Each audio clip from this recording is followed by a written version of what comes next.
ಅತ್ಯಂತ ಪುಟ್ಟ ವಯಸ್ಸಿಗೆ ಡಯಾಬಿಟಿಸ್ ಬಂದ್ಬಿಡುತ್ತೆ. ಶಿಶ್ನ ಉದ್ರೇಕಾಗಲ್ಲ, ಮಕ್ಕಳು ಮಾಡಲಿಕ್ಕೆ ಲೈಂಗಿಕ ಪ್ರಕ್ರಿಯೆಗೆ ಸಮಸ್ಯೆ ಆಗುತ್ತೆ. ಆ್ಯಂಡ್ ಹೀಗಾಗಿ ಒಂದು ಜನ್ರೇಷನ್ನು ಇವತ್ತು ನಾವು ಕಳ್ಕೊಂಡ್ಬಿಟ್ಟಿದ್ವಿ. ಸೊ 1 ಇಡ್ಲಿ, ಒಂದಿಷ್ಟು ಸಾಂಬಾರು, ಒಂದಿಷ್ಟು ಪಲ್ಯ, 4 ರೊಟ್ಟಿ ತಿನ್ನೋ ಬದಲು 1 ರೊಟ್ಟಿಗೆ ಒಂದಿಷ್ಟು ಬೇಳೆ ದಾಲ್. ನಿಮಗೆ ಯಾವ ಎಕ್ಸಸೈಸು ಎಂಜಾಯ್ ಮಾಡ್ತೀರಿ. Yoga is one of the best, walking is one of the best. Running ಮಾಡ್ಬೋದಾ? Running is been fit for only 4-legged animals.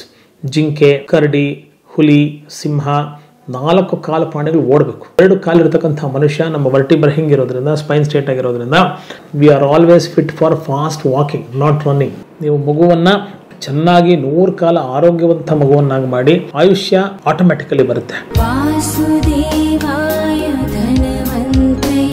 Diabetes ಅಂದ ತಕ್ಷಣ ಶ್ರೀಸಾಮಾನ್ಯನಲ್ಲಿ ಒಂದು ಭಯ. 2ನೇದು ಇವತ್ತು ಅದನ್ನು ಒಪ್ಕೊಳ್ತಕ್ಕಂಥ ಅನಿವಾರ್ಯತೆ. ಮೊದಲು ಯಾರೋ ಒಬ್ಬರಿಗೆ ಸೋಮಾರಿಗೆ ವಯಸ್ಸಾದ ಮೇಲೆ ತುಂಬ ಶ್ರೀಮಂತ ಖಾಲಿ ಕುತ್ಕೊಂಡು ತಿಂತಿದ್ದವನು ಮಾತ್ರ ಬರ್ತಕ್ಕಂಥ ಒಂದು ವ್ಯಾಧಿ ಅಂತೇನಿತ್ತು, ಇವತ್ತು ಸಿಕ್ಕಾಪಟ್ಟೆ ಜಾಸ್ತಿ ಪ್ರಮಾಣದಲ್ಲಿ ಶ್ರೀಸಾಮಾನ್ಯದಿಂದ ಬಳಲ್ತಕ್ಕಂಥದ್ದಾಗಿದೆ. ಸಂಸ್ಕೃತದಲ್ಲಿ ಒಂದು ಮಾತು ಹೇಳ್ತೀವಿ, ಎಷ್ಟು ಚೆನ್ನಾಗಿ ಆವತ್ತು 5000 ವರ್ಷದ ಹಿಂದೆ ಆಡ್ತಕ್ಕಂಥ ಮಾತು ಇವತ್ತಿಗೂ ಪ್ರಸ್ತುತ ಮತ್ತು ಪ್ರಚಲಿತ ಅನ್ನೋಕ್ಕೆ ಇದು ಉದಾಹರಣೆ ಮತ್ತು ನಿದರ್ಶನ. ಹಾಸ್ಯ ಸುಖಂ ಸ್ವಪ್ನ ಸುಖಂ ದದೀನಿ ಗ್ರಾಮ್ಯೋದಕ ಆನುಪರಸಾಂ ಪಯಾಂಸಿ ನವ ಅನ್ನಪಾನಂ ಕುಡವೈಕೃತಂಚ ಪ್ರಮೇಹ ಹೇತುಶ್ಚ ಕಫಕಚ್ಚ ಸರ್ವಂ. ಇಂಥ ಬ್ಯೂಟಿಫುಲ್ ವರ್ಡ್ಸು 2 ಲೈನಲ್ಲಿ ಡಿಫರ್ ಮಾಡಿದೆ. ಹಾಸ್ಯ ಸುಖ ಅಂದರೆ ಬಾಯಿಗೆ ಜಾಸ್ತಿ ಸುಖವನ್ನು ಮೇಲಿಂದ ಮೇಲೆ ಮೇಲಿಂದ ಮೇಲೆ ಮೇಲಿಂದ ಮೇಲೆ ತಿಂತಕ್ಕಂಥ ಒಂದು ಪದ್ಧತಿಯನ್ನು ನಾವು ಅಳವಡಿಸ್ತಾ ಬರ್ತಾ ಇದ್ದರೆ ನಮಗೆ ನಾವು ಅಥವಾ ನಮ್ಮ ಮಕ್ಕಳಿಗೆ ನಾವು ಡಯಾಬಿಟಿಸ್ ಬರೋಕ್ಕೆ ಕಾರಣ. ಸ್ವಪ್ನ ಸುಖ ಅಂದರೆ ಸೋಮಾರಿತನ, ಚೆನ್ನಾಗಿ ಮಲಗೇ ಇರೋ, ಆಲ್ವೇಸ್ ಕಂಟಿನ್ಯೂ ಟು ಸ್ಲೀಪ್, ಕೆಲಸ ಬೆಂದ ಬರ್ತಾ ಇರೋ, ಹೆಚ್ಚಿನ ಮಟ್ಟದ ಗುಡ ವಿಕೃತಿಗಳು ಅಂದರೆ ಸ್ವೀಟ್ಸ್ ಜಾಸ್ತಿ ಪ್ರಮಾಣದಲ್ಲಿ. ಯಾವುದೋ ಹಬ್ಬಕ್ಕೆ ತಿಂದೆ ಮೊದಲು ಇದ್ದಿದ್ದೇ ಪದ್ಧತಿ ಹಾಗೆ. ಸಿಹಿಯನ್ನು ಹಂಚಬೇಕು ಅಂದರೆ ಒಂದು ಸಂಭ್ರಮ, ಒಂದು ಸಡಗರ ಇರಬೇಕು, ಹಬ್ಬ ಇರಬೇಕು, ಹುಡ್ದಬ್ಬ ಇರಬೇಕು, ಏನೋದಿದ್ದರೆ ಫಸ್ಟ್ ರ್ಯಾಂಕ್ ಬಂದಿರಬೇಕು, ಡಿಸ್ಟಿಂಕ್ಷನ್ ಪಾಸ್ ಆದಾಗ ಮೈಸೂರು ಪಾಕು ಜಿಲೇಬಿ ಅಂತ ಹಂಚ್ತಾ ಇದ್ವಿ. ಒಂದು ಖುಷಿ ಇರ್ತಾಯಿತ್ತು. ಇವತ್ತು ಬೆಳಗಾಗಿದ್ರೆ ಕಣ್ಣು ಬಿಟ್ಟ ತಕ್ಷಣ ನಾವು ಸ್ವೀಟಿಂದ ಶುರು ಮಾಡ್ತೀವಿ. Thanks to the local aggregator apps. So ಫಾಸ್ಟಾಗಿ ನಮಗೆಲ್ಲ ಸ್ವೀಟ್ಸ್ನ ತಂದು ಕೊಟ್ಟು ಅನೇಕದಂಥ ಕ್ಯಾಲರೀಸ್ನ ಅಧಿಕ ಪ್ರಮಾಣದಲ್ಲಿ ಬೇಕಾಗಿರ್ತಕ್ಕಂಥ ಜಾಸ್ತಿ ಸೇವನೆ ಮಾಡ್ತಕ್ಕಂಥ ಪರಿಸ್ಥಿತಿ ಬಂದು ನಿಂತಿರೋದ್ರಿಂದ ಅದು ಕೂಡ ನಮಗೆ ಡಯಾಬಿಟಿಸ್ ತಂದುಕೊಳ್ಳಿಕ್ಕೆ ಒಂದು ಪ್ರಮುಖವಂತಹ ಕಾರಣ ಅಂತ. ಅನೇಕ ಸಂದರ್ಭಗಳಲ್ಲಿ diabetes if not under control is dye in bits. ಹಂತವಾಗಿ ಮನುಷ್ಯ ಸಾಯಲಿಕ್ಕೆ ರೆಡಿ ಆಗಿಬಿಡ್ತಾನೆ ಅಂತಕ್ಕಂಥದ್ದು ಅಕ್ಷರಶಃ ನಿಜ. ಆದರೆ ಎಲ್ಲರೂ ಸಾಯಲ್ಲ, ಎಲ್ಲರೂ ನರಳಲ್ಲ. ಡಯಾಬಿಟಿಸ್ ಬರೋದು ತಪ್ಪಲ್ಲ. ತಂದೆ ತಾಯಿಯಿಂದ ಆಸ್ತಿ ಬೇಕು, ಕೀರ್ತಿ ಬೇಕು, ಕುಲ ಬೇಕು, ಗೋತ್ರ ಬೇಕು, ಕಾಯಿಲೆ ಮಾತ್ರ ಬೇಡ ಅಂದರೆ ಹೇಗೆ? ಅದು ಕೂಡ ನಾವು ವೆಲ್ಕಮ್ ಮಾಡ್ತಕ್ಕಂಥ ಪರಿಸ್ಥಿತಿ ಖಂಡಿತವಾಗ್ಲೂ ಇರಬೇಕು. ಆದರೆ ಹೆರಿಡಿಟೇ ಇರಲೇಬೇಕು ಡಯಾಬಿಟಿಸ್ ಅಂತೇನಿಲ್ಲ. ತಂದೆಗೆ ಡಯಾಬಿಟಿಸ್ ಇದ್ದರೆ ಮಗನಿಗೆ 100ಕ್ಕೆ 100 ಬರುತ್ತೆ. ನೋ, ಬೈ ಆ್ಯಂಡ್ ಲಾರ್ಜ್ ನಾನು ಅದನ್ನು ಒಪ್ಪೋದೇ ಇಲ್ಲ. ನೀವು ಒಪ್ತೀರಾ, ಇನ್ಯಾರೋ ಒಪ್ತಾರೆ, ಬರಲೇಬೇಕು ಅನ್ನೋದಾದರೆ, ಅಥವಾ ಭಗವಂತ ಕೊಟ್ಟುಬಿಡ್ತಾನೆ ಅನ್ನೋದಾದರೆ, ನಮ್ಮ ತಂದೆಗೆ 85 ವರ್ಷ ಕೊಟ್ಟಿದ್ದಲ್ಲಪ್ಪ, ನನಗೂ 85ಕ್ಕೆ ಕೊಡು, ಆವಾಗ ತಗೋತೀನಿ, 25ಕ್ಕೆ ಕೊಡಬೇಡ ಅಂತಕ್ಕಂಥ ರೀತಿಯಿಂದ ನಮ್ಮ ಆಹಾರ ವಿಹಾರ ಜೀವನ ಶೈಲಿಗಳನ್ನು ನಾವು ತುಂಬ ಸಿದ್ಧತೆ ಬದ್ಧತೆಯಿಂದ ಇಟ್ಕೊಳ್ಬೇಕು. Longer the belt lesser the life ಅಂತ ಕರಿತೀವಿ. ಬೆಲ್ಟಿನ ಸುತ್ತಳತೆ ಜಾಸ್ತಿ ಆದಷ್ಟು ಶರೀರದ ಆಯುಷ್ಯ ಕಮ್ಮಿ ಆಗುತ್ತೆ ಅಂತ. ಎಷ್ಟೋ ಸಂದರ್ಭದಲ್ಲಿ ಫಿಟ್ ಆ್ಯಂಡ್ ಫೈನ್ ಆಗಿರಬೇಕು ಒಬ್ಬ ಶ್ರೀಸಾಮಾನ್ಯ ಅಂತ ಇತ್ತು.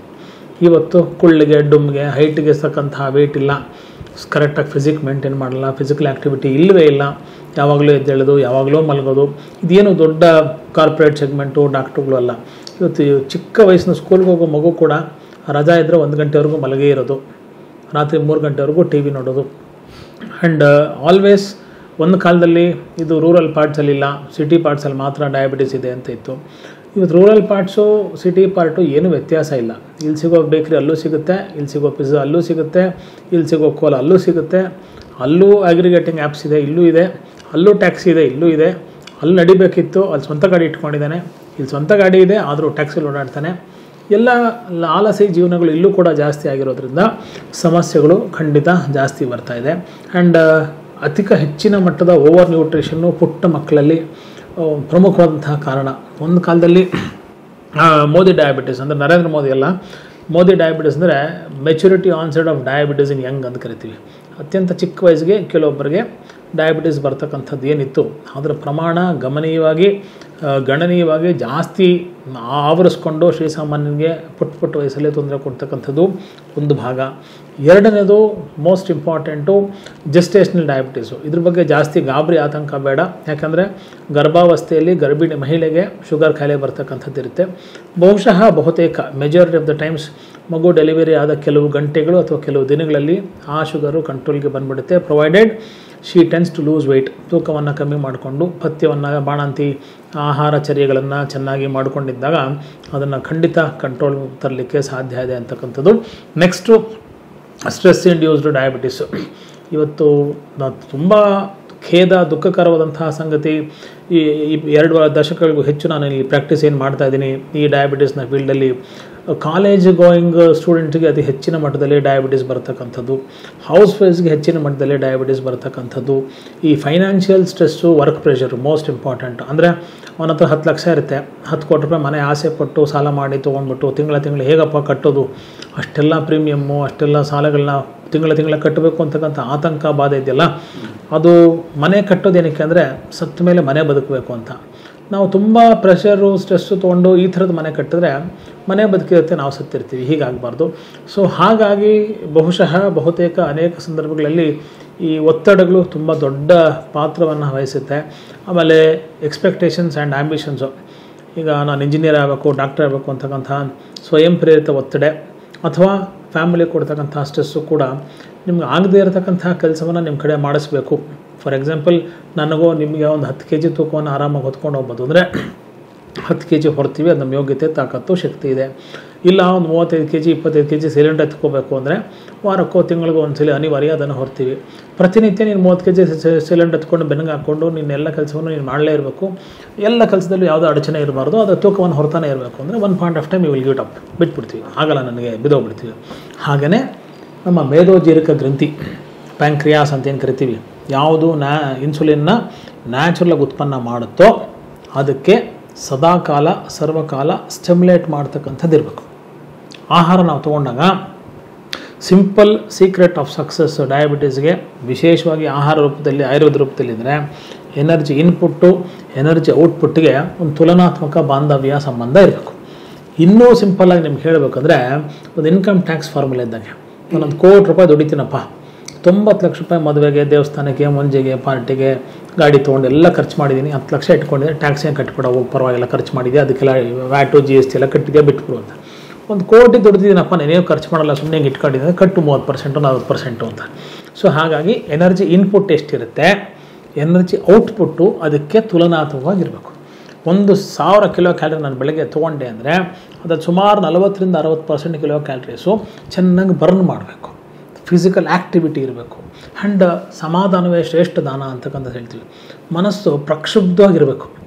ಈ ಪುಟ್ಟ ಮಕ್ಕಳ ಮಂದಹಾಸ ನೋಡ್ತೀರಿ, ಮಗುಳಾಗೆ ನೋಡ್ತೀರಿ. ಆ ಮಗು ನೋಡಿದ್ರೆ ಅದು ಯಾವತ್ತೂ ಒಂದು ಸ್ಮೈಲಿಂಗ್ ಫೇಸಲ್ಲಿರುತ್ತೆ. ಯಾಕೆ ಸ್ಮೈಲಿಂಗ್ ಫೇಸ್ ಇರುತ್ತೆ ಅಂದರೆ ಅದು ಆ ಕ್ಷಣಕ್ಕೆ ಮಾತ್ರ ಬದುಕಿರುತ್ತೆ, ನಾಳಿನ ಬಗ್ಗೆ ಯೋಚನೆ ಮಾಡಲ್ಲ. ಅದು ಗೊತ್ತು, 100 ವರ್ಷ ನನಗೆ ಆಯುಷ್ಯ ಇದೆ, ನಾನು ಯಾರೋ ನೋಡ್ಕೋತಾರೆ, ನಾನು ತುಂಬ ಸೇಫ್ ಆ್ಯಂಡ್ ಸೆಕ್ಯೂರ್ ಆಗಿದ್ದೀನಿ ಅಂಥೇಳಿ ತನ್ನ ಪಾಠನ್ನು ನೆಮ್ಮದಿಯಾಗಿರುತ್ತೆ. ಪ್ರಾಣಿ ಪಕ್ಷಿಗಳಲ್ಲಿ ಇವತ್ತು ಬೆಂಗಳೂರಿನ ನಾಯಿಗೂ ಡಯಾಬಿಟೀಸ್ ಬರ್ತದೆ, that's A different story. But ಪ್ರಾಣಿ ಪಕ್ಷಿಗಳಲ್ಲಿ ಡಯಾಬಿಟೀಸು ಭಾಳ ಕಡಿಮೆ. ಯಾಕೆ ಅಂದರೆ ಯೂಶಲಿ ಅದಕ್ಕೆ ಈ ಥರದ ಲೋಡ್ ಇರಲ್ಲ. ಮನುಷ್ಯ ಜೀವಿ, ಎಸ್ಪೆಷಲಿ ದಿ ಅರ್ಬನೈಸ್ಡ್ ಜೀವಿ, ಮೆಟ್ರೋಪಾಲಿಟನ್ ಜೀವಿ ಹೆಚ್ಚಿನ ಮಟ್ಟದ ಲೋಡನ್ನು ತೆಗೆದುಕೊಳ್ಳೋದು one of the main reasons. ಪುಟ್ಟ ಮಕ್ಕಳಿಗೆ ಹೆಚ್ಚಿನ ಮಟ್ಟದ ನ್ಯೂಟ್ರಿಷನ್ ತುಂಬಿ ಹೇರ್ತಕ್ಕಂಥದ್ದು. ಚೆನ್ನಾಗಿ ಕಡಲೆಕಾಯಿ ತಿನ್ನಬೇಕು, ಚಿಕ್ಕಿ ತಿನ್ನಬೇಕು, ಪಾಕಂಪಪ್ಪು ತಿನ್ನಬೇಕು, ಮಿಠಾಯಿ ತಿನ್ನಬೇಕು, ಮನೇಲಿ ಮಾಡಿದಂಥ ಜಾಮೂನ್ ತಿನ್ನಬೇಕು, ಹೋಳಿಗೆ ತಿನ್ನಬೇಕು ಅಂದರೆ ಅದು ಇವತ್ತಿನ ಮಗುಗೆ ಅಪತ್ಯ. ನನಗೆ ಇಷ್ಟು ದೊಡ್ಡ ಕ್ಯಾಂಡಿ ಬಾರ್ ಬೇಕು, ವೈಟ್ ಚಾಕ್ಲೇಟ್ ಬೇಕು, ಡಾರ್ಕ್ ಚಾಕ್ಲೇಟ್ ಬೇಕು, ಐಸ್ ಕ್ರೀಮ್ ಬೇಕು, ಫಲೂಡಾ ಬೇಕು, fruit salad with topped ice cream, with topped cheese, with topped cherry, with topped ಮಗದೊಂದು ಬೇಕು. ಈ ಥರದನ್ನು once in a blue moon is I think partially okay being in an urbanised scenario doctor. ಅದನ್ನು if you can avoid. Usually parents ಏನು ಹೇಳ್ತಾರೆ, ಮಕ್ಕಳಿಗೆ ಇವೆಲ್ಲ avoid ಮಾಡೋಕ್ಕಾಗಲ್ಲ ಸರ್, ಹಠ ಮಾಡ್ತವೆ ಅಂತ. ಹಠ ಯಾಕೆ ಮಾಡ್ತವೆ? ನೀವು ಲಂಚ ಕೊಟ್ಟು ಅಭ್ಯಾಸ ಮಾಡಿದ್ರೆ ತೊಗೊಳ್ಳೋ ನಾಳೆಯಿಂದ ತೊಗೋಬಾರ್ದಂತ ಖಂಡಿತ ಅವ್ನು ಪ್ರತಿಕ್ರಿಯೆ ಕೊಡ್ತಾನೆ. ಇಷ್ಟು ದಿವಸ ಅಭ್ಯಾಸ ಆಗಿದೆ, ಕೊಟ್ಟು ಬಂದು ನಾನು ತೊಗೋತೀನಿ ಅಂತಲ್ವ. ಮಗುಗೆ ಅನ್ವಾಂಟೆಡ್ ಫುಡ್ಡನ್ನು ನೀವು ಕೊಟ್ಟು ಅಭ್ಯಾಸ ಮಾಡಿ, ಇವತ್ತು ನಾನು ಹೆಲ್ತ್ ಕಾನ್ಷಿಯಸ್ಸು, ಇವತ್ತಿನ ಅಲರ್ಟ್ ಆಗಿರ್ತೀನಿ, ಬಿಟ್ಬಿಡ್ತೀನಿ, ಯಾವ ಮಗುನೂ ಪ್ರತಿಕ್ರಿಯೆ ಕೊಡಲ್ಲ. ಬಿಕಾಸ್ ಮಾನವ 4 ಸೆಕೆಂಡ್ ನಾಲಿಗೆ ರುಚಿಗೋಸ್ಕರನೇ ಬದುಕಿರೋದು. ಸೊ ಹಾಗಾಗಿ ಅತ್ಯಂತ ಪುಟ್ಟ ವಯಸ್ಸಿನಲ್ಲಿ the strict message to the parents and the viewers of ಕಲಾ ಮಾಧ್ಯಮ ಏನಂದರೆ, ದಯಮಾಡಿ ಪುಟ್ಟ ಮಕ್ಕಳಿಗೆ ನೀವು ನಾಳಿನ ಭವಿಷ್ಯದ ದೃಷ್ಟಿಕೋನದಲ್ಲಿ ಇಟ್ಕೊಂಡು ಇವತ್ತಿನ ಆಹಾರ ಖಾದ್ಯಗಳನ್ನು ನೀವು ಅಭ್ಯಾಸ ಮಾಡಿಸಬೇಕು. ನೀವು ಮಗುವನ್ನು ಚೆನ್ನಾಗಿ 100 ಕಾಲ ಆರೋಗ್ಯವಂತ ಮಗುವನ್ನಾಗಿ ಮಾಡಿ ಆಯುಷ್ಯ ಆಟೋಮ್ಯಾಟಿಕಲಿ ಬರುತ್ತೆ. ಆದರೆ ಕಡೇ ಕ್ಷಣ ಉಸಿರಿರೋವರೆಗೂ ಆರೋಗ್ಯ ಇರಬೇಕು ಅಂದಾಗ ನಮ್ಮ ಜೀವನ ಕ್ರಮ, ನಮ್ಮ ಚಿಂತನಾ ಲಹರಿ, ನಮ್ಮ ಆಹಾರ ಸೇವನಾ ಪದ್ಧತಿಗಳು ತುಂಬ ದೊಡ್ಡ ಪಾತ್ರವನ್ನು ವಹಿಸುತ್ತೆ ಅಂತ ಇವತ್ತಿನ ಯಂಗ್ ಪೇರೆಂಟ್ಸ್ ಇರ್ತಾರಲ್ಲ, ಮೊಟ್ಟ ಮೊದಲು ಮಗು ಆಗಿದೆ, 2 ವರ್ಷ 3 ವರ್ಷ ಮಗು ಅಂತ, ಅದಕ್ಕೆ ರೆಡಿಮೇಡು ಪ್ಯಾಕ್ಡು ಜಂಕ್ ಫುಡ್ಸ್ನ ಹೇರಿ ತುರ್ಕಿ ಆ ಮಗುನ, ಸಣ್ಣಗಿರ್ತಕ್ಕಂಥ ಮಗುವನ್ನು ಒಳ್ಳೆ ಬಲೂನ್ ಥರ ಮಾಡಿ ಇಟ್ಟಿರ್ತಕ್ಕಂಥ ಒಂದು ಪದ್ಧತಿ ನೋಡಿದ್ವಿ. ಶಾಲೆಗಳಲ್ಲೂ ಕೂಡ ಅನೇಕ ಬರ್ತ್ಡೇಗಳು ಅಂದರೆ, ನೀವೆಲ್ಲರೂ ನನ್ನ ಮಾತಿಗೆ ಸ್ಪಂದನೆ ಸಹಮತ ವ್ಯಕ್ತಪಡಿಸ್ತೀರಿ ಅಂತ ಅನ್ಕೋತೀನಿ. ಚಿಕ್ಕಿ ಕೊಡ್ತಾಯಿದ್ರು, ಕೊಬ್ಬರಿ ಮಿಠಾಯಿ ಕೊಡ್ತಾಯಿದ್ರು, ಮನೆಯಿಂದ ಏನೋ ಸ್ವೀಟ್ ಮಾಡಿಕೊಡ್ತಾಯಿದ್ರು, ಲಾಡು ಮಾಡಿಕೊಡೋರು. ಇವತ್ತು ಯಾವ ಅಂತ ಧೈರ್ಯವಾಗಲೂ ಕೇಳೋದು, ಬಹುಶಃ ಅನೇಕ ಶಾಲೆಗಳಲ್ಲಿ it is been converted to chocolates and cakes. ಹುಟ್ಟಿದ ಹಬ್ಬ ಅಂದ ತಕ್ಷಣ ಬೇಡದೇ ಇರತಕ್ಕಂಥ ಕಿಲೋ ಕ್ಯಾಲರೀಸ್ನ ಪುಟ್ಟ ಮಕ್ಕಳಿಗೆ ತುರುಕಬೇಕು. ನನಗೆ ನನ್ನ ಸ್ನೇಹಿತರ ಮೇಲೆ ಜಾಸ್ತಿ ಪ್ರೀತಿ ಇದೆ ಅಂದರೆ 4 ಚಾಕ್ಲೇಟ್ ತಿನ್ನಿಸ್ಬೇಕು. ನನ್ನ ಟೀಚರ್ ಮೇಲೆ ಅಭಿಮಾನ ಜಾಸ್ತಿ ಇದೆ ಅಂದರೆ 8 ಚಾಕ್ಲೇಟ್ನ ಟೀಚರ್ಗೆ ಕೊಟ್ಟು ಟೀಚರ್ ಮನೆಯೂ ಹಾಳು ಮಾಡಬೇಕು, ಕಾಯಿಲೆ ತರಿಸ್ಬೇಕು ಅಂತಕ್ಕಂಥ ಪದ್ಧತಿಗೆ ನಾವು ಬಂದು ನಿಂತಿರೋದು ತುಂಬ ಶೋಚನೀಯವಾದಂಥ ಒಂದು ವಿಚಾರ. ಸೊ ಮಕ್ಕಳಿಗೆ ನಾವು ತಪ್ಪಲ್ಲ, ಮಕ್ಕಳಿಗೆ ಪೇರೆಂಟ್ಸು ಏನನ್ನು ಕೊಡ್ತೀವಿ, ಯಾವ ದೃಷ್ಟಿಕೋನದಿಂದ ಕೊಡ್ತೀವಿ ಒಂದು ಭಾಗ. ನನ್ನ ಮಗು ನಾನೊಬ್ಬ ಪೇರೆಂಟು ಅಷ್ಟೇ ಅಲ್ಲ, ಇಡೀ ಸಮಾಜದ ಜವಾಬ್ದಾರಿ ಕೂಡ ನಮ್ಮದಾಗಿರುತ್ತೆ. ಇವತ್ತು ಡಯಾಬಿಟೀಸ್ ಜಾಸ್ತಿ ಆಗ್ತಾಯಿದೆ ಅಂದರೆ stress, urbanise lifestyle, work pressure ಎಲ್ಲವೂ ಹೌದು, ಅದೊಂದು ಭಾಗ. ಆದರೆ ಪ್ರಮುಖವಾಗಿ ಮನೆಯ ಅಡುಗೆ ಮನೆ, ಅದರ ಪರಿಸ್ಥಿತಿಗಳು ಚೆನ್ನಾಗಿ ಬದಲಾಗ್ತಕ್ಕಂಥ ಬಹುಮುಖ್ಯವಾದಂತಹ ಕಾಲಘಟ್ಟ ಇವತ್ತು. ಅನೇಕದಂತಹ ಸಂದರ್ಭದಲ್ಲಿ ನೋಡಿ, ಯಾವತ್ತೋ ಬೋಂಡನೋ ಬಜ್ಜಿನೋ ಕಬಾಬೋ ಫ್ರೆಂಚ್ ಫ್ರೈಸೋ ಯಾವುದೋ ತಿನ್ನಬೇಕು ಅಂದಾಗ it was only on N event. ಯಾರ್ದೋ ಮದುವೆ ಇತ್ತು, ಪಾರ್ಟಿ ಇತ್ತು, ಸ್ವಲ್ಪ ಲ್ಯಾವಿಶ್ ಆಗಿ ಚೀಟಿಂಗ್ ಡೇ ಇವತ್ತು ತಿಂದೇ ಬಂದೆ ಅಂತ. ಇವತ್ತು ನನ್ನ ವೈಯಕ್ತಿಕ ಕ್ಲಿನಿಕಲ್ ರಿಸರ್ಚ್ ಅನಾಲಿಸಿಸ್ ಪ್ರಕಾರ ಯಾವ ವ್ಯಕ್ತಿ 50-60 ಸಾವಿರ ಸಂಪಾದನೆಗೆ ದಾಟ್ತಾನೋ ಬಹುಶಃ 8-10 ಸಾವಿರ ರೂಪಾಯಿ ಬೀದಿ ಪದಿ ಅಥವಾ ರೆಸ್ಟೋರೆಂಟ್ ಆಹಾರಕ್ಕೆ ಒಂದು ತಿಂಗಳು ಕನಿಷ್ಠ ಪಕ್ಷ ಇಡ್ತಾ ಇದ್ದಾನೆ. ಕನಿಷ್ಠ ಪಕ್ಷ ಅಷ್ಟು ದುಡ್ಡನ್ನು ಇರ್ತಾ ಇದ್ದಾನೆ. ಆಮೇಲೆ ಇವತ್ತು ಬೆಂಗಳೂರಂತಹ ಮೆಟ್ರೋಪಾಲಿಟನ್ ಸಿಟೀಸಲ್ಲಿ, ಬೆಂಗಳೂರು ಒಂದು ಉದಾಹರಣೆ ಅಷ್ಟೇ, ಎಲ್ಲ ಊರುಗಳು ಅಷ್ಟೇ, 11 ಗಂಟೆಗೆ ಬೇಕೋ ಬೇಡವೋ ಒಂದು ಕೋಲಾ ಕುಡಿಯೋಣ, 5 ಗಂಟೆಗೆ ಬೇಕೋ ಬೇಡವೋ ಒಂದು ಬಿಸ್ಕೆಟ್ ತಿನ್ನೋಣ, ಕಾಫಿ ಮಧ್ಯ 3, 4, 5, 6 ಬಾರಿ ಅದು ನಂಗೆ ಸ್ಟಿಮ್ಯುಲೇಟ್ ಮಾಡುತ್ತೆ ಅಂತಕ್ಕಂಥದ್ದು. ಒಂದಿಷ್ಟು ಕಾಫಿಲಿ ಅಷ್ಟು ಸಕ್ಕರೆ ಇರುತ್ತೆ. ಆ್ಯಂಡ್ ನಾವು ಸಿನಿಮಾ ನೋಡ್ತೀವಿ, ಸಿನಿಮಾ ನೋಡುವಾಗ ಏನು ಮಾಡ್ತೀವಿ, ದೊಡ್ಡ ಕೋಲಾ ಡ್ರಿಂಕ್ನ ಕುಡಿತೀವಿ, ಎಷ್ಟು ಕಿಲೋ ಕ್ಯಾಲರಿ ಶರೀರಕ್ಕೆ ಹೋಗ್ತದೆ. ಆ್ಯಂಡ್ ಬಕೆಟ್ ಆಫ್ ಪಾಪ್ಕಾರ್ನ್ ತಿಂತೀವಿ. ಒಂದು ಕಾಲದಲ್ಲಿ ಪಾಪ್ಕಾರ್ನ್ ಕೈಯಲ್ಲೋ 2 ರೂಪಾಯಿ 5 ರೂಪಾಯಿ ಪ್ಯಾಕೆಟು ಬೀದಿಲ್ಕೊಂಡು ತಿಂತಕ್ಕಂಥ ಒಂದು ಕಾಲ ಇತ್ತು. ಇವತ್ತು ಅನ್ಲಿಮಿಟೆಡ್ ಪಾಪ್ಕಾರ್ನ್ ಅಂತ ಬಕೆಟಲ್ಲಿ. ಆ್ಯಂಡ್ ಅನೇಕರು ಅಂದ್ಕೊಂಡಿರ್ತಕ್ಕಂಥದ್ದು ಪಾಪ್ಕಾರ್ನ್ ತುಂಬ ಡ್ರೈ, ಅದೇನು ಜೋಳ ಹಂಗಾಗ್ಬಿಟ್ರೆ ಹೂವು ಥರ ಆಗಿಬಿಡುತ್ತೆ, ತಿನ್ಬಿಡ್ತೀವಿ ಅಂತ. ಒಂದು ಸಲ ನೀವು ಅದೇ ಯೂಟ್ಯೂಬಲ್ಲಿ ಸೋಷಿಯಲ್ ಮೀಡಿಯಲ್ಲಿ ಪಾಪ್ಕಾರ್ನ ಎಷ್ಟು ರುಚಿಕಟ್ಟಾಗಿ ಮಾಡಬೇಕು, ಸ್ವಾದಿಷ್ಟವಾಗಿರಬೇಕು, ಅದು ಉಪ್ಪು ಮಸಾಲೆ ಖಾರ ಟ್ಯಾಂಗಿ ಹಿಂಗಿರಬೇಕು ಅಂತ ಮ್ಯಾನುಫ್ಯಾಕ್ಚರಿಂಗ್ ನೋಡಿದಾಗ ಇಷ್ಟು ಎಣ್ಣೆ. ನಾವು ಬೆಣ್ಣೆ ತಿನ್ನು ಅಂದರೆ ಕೊಲೆಸ್ಟ್ರಾಲು, ಲಿಪಿಡ್ಸು, ಫ್ಯಾಟು ಅಂತ ಹೇಳ್ತೀವಿ. ಅನೇಕ ಸಂದರ್ಭದಲ್ಲಿ ಲೋಕಲ್ ಹಂತದಲ್ಲೆಲ್ಲ ವೈಟ್ ಆಯಿಲ್ನ ಹಾಕಿ ಅಡಲ್ಟ್ರೇಟೆಡ್ ಆಯಿಲ್ಸಲ್ಲಿ ನಾವು ಪಾಪ್ಕಾರ್ನ್ಸ್ನ ಮಾಡೋದನ್ನು ನೋಡ್ತಾ ಇರ್ತೀವಿ. ಪಾಪ್ಕಾರ್ನ್ಸ್ ಅತಿ ಹೆಚ್ಚಿನ ಮಟ್ಟದಲ್ಲಿ ಶರೀರಕ್ಕೆ ದುಷ್ಪರಿಣಾಮವನ್ನು ಕೊಡುತ್ತೆ. ಆಮೇಲೆ ಈ ಪ್ರೊಸೆಸ್ ಫುಡ್ಸ್ನ ಅತಿ ಹೆಚ್ಚಿನ ಮಟ್ಟದಲ್ಲಿ ತಿಂತಾ ಇರ್ತೀವಿ. ಟೈಮ್ ಪಾಸ್ಗೆ ಎಷ್ಟೋ ಜನ ನಾನು ನೋಡ್ತಾ ಇದ್ದೀನಿ, ಕಂಪ್ಯೂಟರ್ ಮೇಲೆ ನಾವು ಕೆಲಸ ಮಾಡ್ತಕ್ಕಂಥ ಪರಿಸ್ಥಿತಿಯಲ್ಲಿ ನಿದ್ದೆ ಬಂದುಬಿಡುತ್ತೆ, ಅಥವಾ ಕಾನ್ಸಂಟ್ರೇಷನ್ ಇರಲ್ಲ, ಅಥವಾ 4 ಜನ ಮಾತಾಡ್ತಾಗ ಏನೋ ಕೂತ್ಕೊಂಡು 4-6 ಸಲ ಬೇಕೋ ಬೇಡವೋ ಚಿಪ್ಸ್ನ ತಿಂತಾ ಇರ್ತಕ್ಕಂತಹ ಪದ್ಧತಿ ಇದೆ.